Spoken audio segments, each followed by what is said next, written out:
Hey there, viewers. The world of fitness, bodybuilding, and powerlifting is no stranger to health supplements and food additives.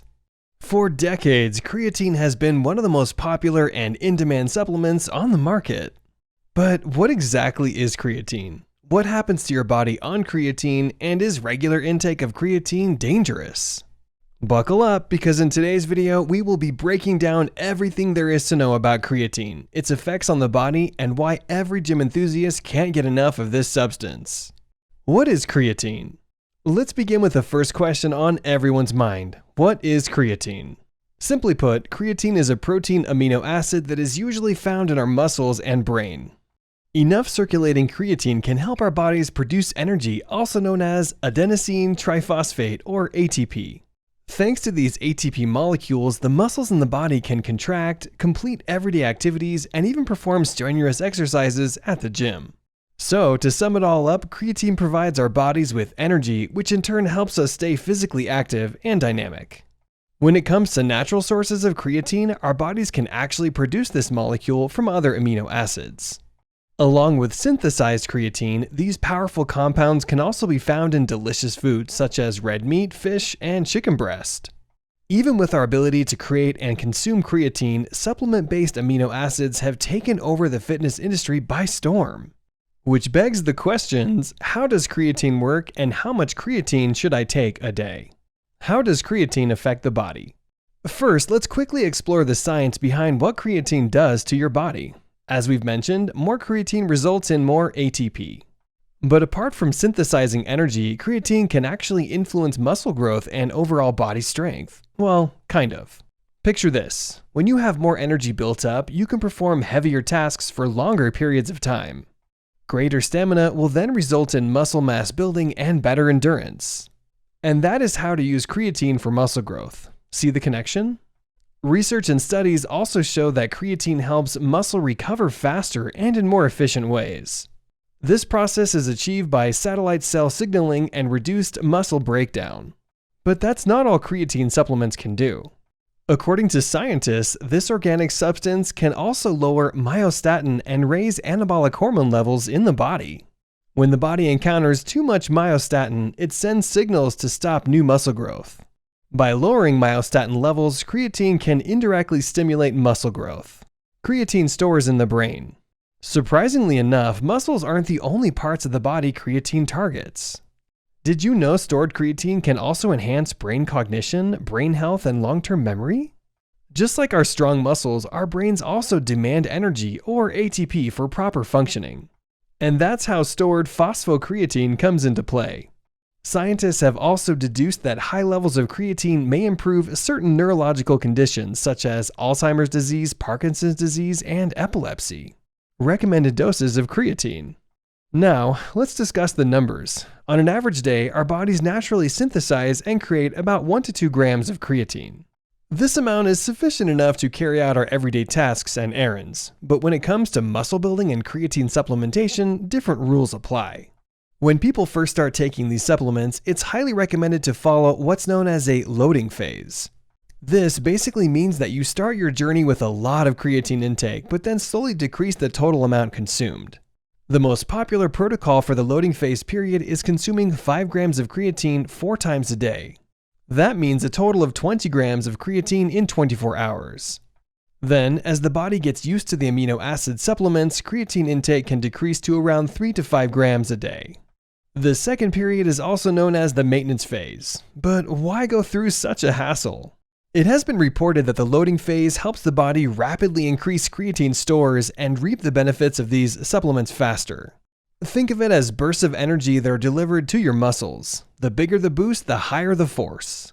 As shown by studies, a regular 7-day intake of 20-gram loading doses can increase up to 40% of creatine stores in the muscles. Once that initial push fades, creatine levels can be maintained with lower doses, but longer intake periods. Why take creatine? Many embark on their creatine supplement journey when they notice a decline in energy. When our bodies go through strenuous exercises on a regular basis, ATP production decreases and can't keep up with the demanding physical work. That is why so many professional athletes have turned to these amino acid supplements for a bit of help. These compounds are also very popular in powerlifting, as creatine can tremendously increase muscle fiber growth. In recent decades, this amino acid supplement has been used by professional athletes and bodybuilders as a way to boost their performance. From bursts of speed and energy, creatine has proved to be very helpful in high-intensity physical activities. Considered to be a safe product for athletes, creatine has gained a worldwide reputation for its numerous benefits. But even with such incredible perks and advantages, constant creatine use has its limitations and recommendations. Types and kinds of creatine. This brings us to the next topic, the best types of creatine available on the market. As creatine is one of the most popular and in-demand organic supplements, it's no surprise that this substance can be found in many forms. A go-to type for most creatine is monohydrate, which is basically a normal creatine molecule that is bound to a water molecule.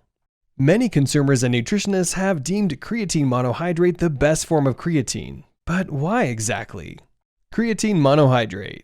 According to the International Society of Sports Nutrition, there is no concrete evidence that short or long-term use of creatine monohydrate can have detrimental effects on the body. The monohydrate type is reported to be safe at higher doses as well. But along with positive scientific findings, creatine monohydrate is also the most accessible and affordable type of creatine available today. 2 pounds of monohydrate costs around $20. Considering how the usual intake of creatine monohydrate is about 5 grams every day, 2 pounds can last up to a year without much trouble. Creatine ethyl ester. Having said that, creatine monohydrate isn't the only favorite type amongst athletes and regular consumers. Creatine ethyl ester is also a fan favorite. Many manufacturers believe that the ethyl ester type is superior in quality as well as overall results. While no definite answers exist, some say ethyl ester is better absorbed by the body than the monohydrate type. This may be because smaller amounts of creatine ethyl ester can be consumed on a daily basis. Buffer creatine. When trying to solve the problem of exercise bloating, manufacturers have come up with a type of creatine that incorporates alkaline powder. This intriguing compound mixture is also known as buffered creatine. It was thought that by adding alkaline compositions, stomach linings wouldn't get as irritated or unnecessarily provoked.